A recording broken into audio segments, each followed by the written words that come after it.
concept de la Dream Cup, c'est simple, c'est beaucoup de classes de bateaux représentées, énormément de bateaux sur le départ. C'est ce genre de format qui peut se développer à l'avenir dans un format qui est d'ailleurs un peu pro-am, c'est-à-dire qu'on a des courses autant des amateurs que des professionnels. Et enfin une course française où tout le monde peut être là, quoi.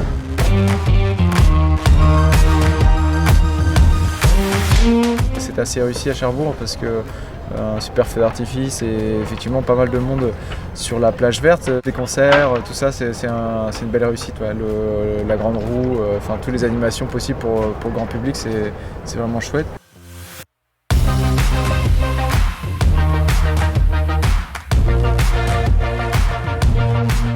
Le partenariat entre la Dream Cup et Cherbourg en Cotentin, c'est un partenariat important. Aujourd'hui, très clairement, notre ambition est affirmée. Nous souhaitons être un grand port de la course au large. Et c'est là-dessus que nous travaillons depuis plusieurs années. J'ai l'impression aujourd'hui que les fruits commencent à arriver.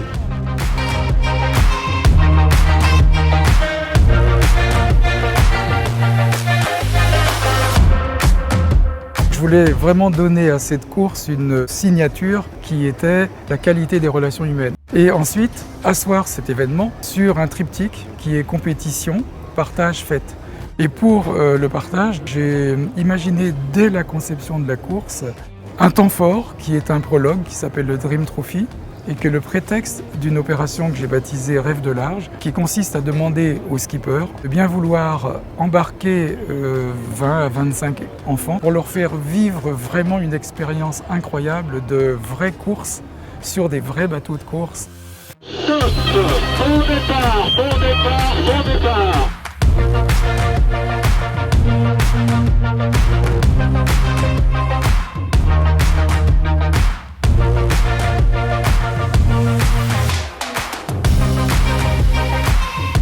C'est parfait que les organisateurs mettent en place des petites régates comme ça, qui ne comptent pas forcément pour le classement de la Dream Cup, mais au moins qui nous permettent de partager avec des enfants et que ces enfants continuent à avoir cette passion de la course au large.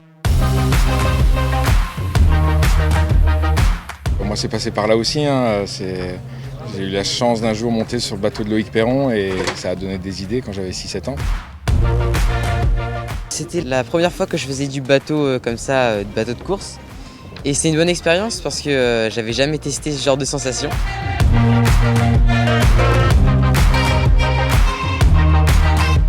Coup de chapeau à vous les enfants, on espère que ça va susciter des vocations.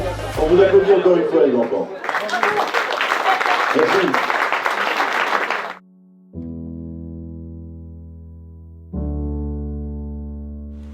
« 100% activé.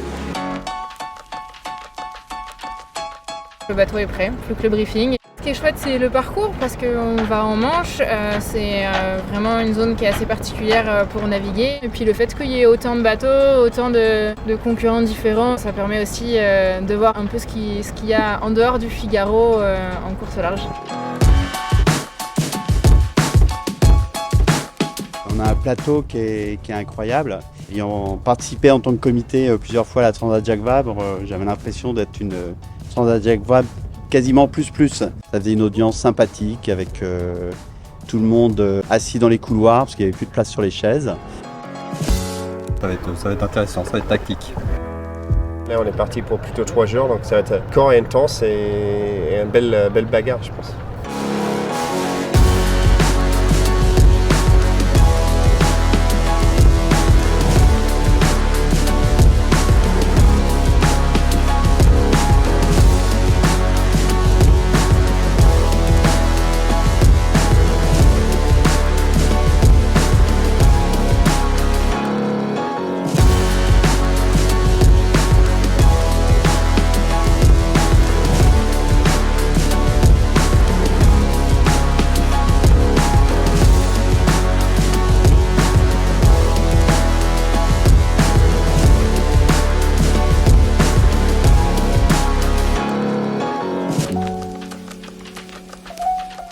Ça fait 2 heures qu'on est parti. On croise notre premier cargo. Pas très loin devant.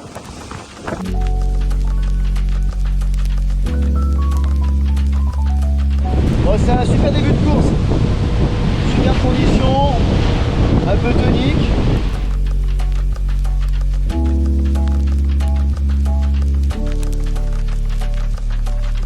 On est au sud-ouest de l'Irlande, on est en train de passer le rocher du Fastnet, on est encore sous le Génac.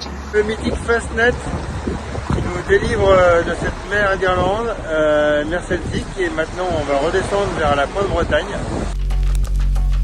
Le vent est vite rentré derrière le Fastnet, à tel point que j'ai un concurrent, l'Audi Group, là, Loïc Escoffier, qui s'est malheureusement tourné. J'avoue que c'était très attristant de voir ce magnifique bateau à l'envers.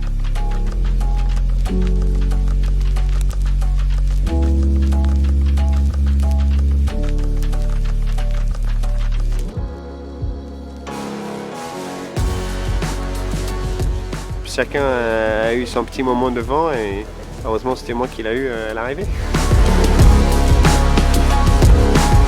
Bon, on s'est vraiment régalé, je crois, pendant les 3-4 jours, hein. C'était vraiment top. Non, c'est trop chouette. Franchement, on a kiffé tous les deux, on n'arrive pas trop crevé, on a eu le temps de se reposer à la fin. Là. On se doutait un peu de l'accueil. Très agréable, très méditerranéen comme climat, une belle organisation, qu'est-ce qu'on veut de plus?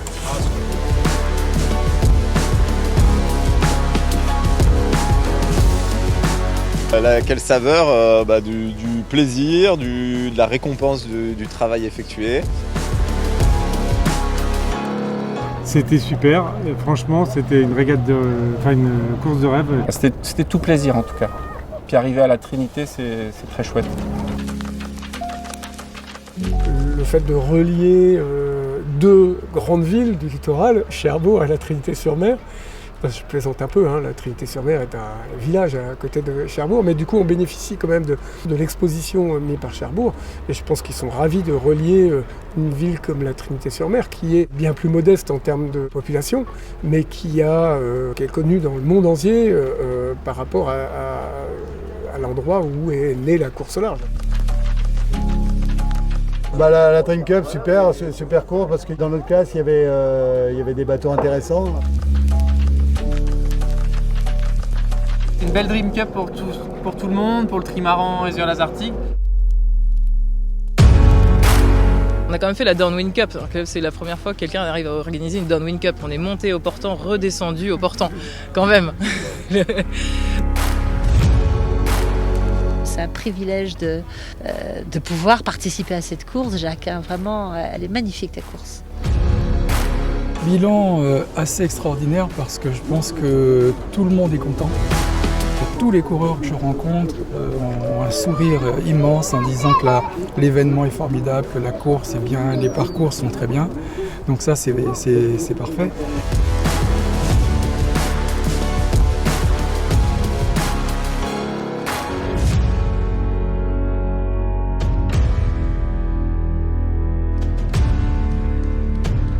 La Dream Cup Grand Prix de France de course au large, en fait, c'est une belle machine pour rendre les gens heureux. Moi, c'est ce qui m'intéresse et ça fonctionne.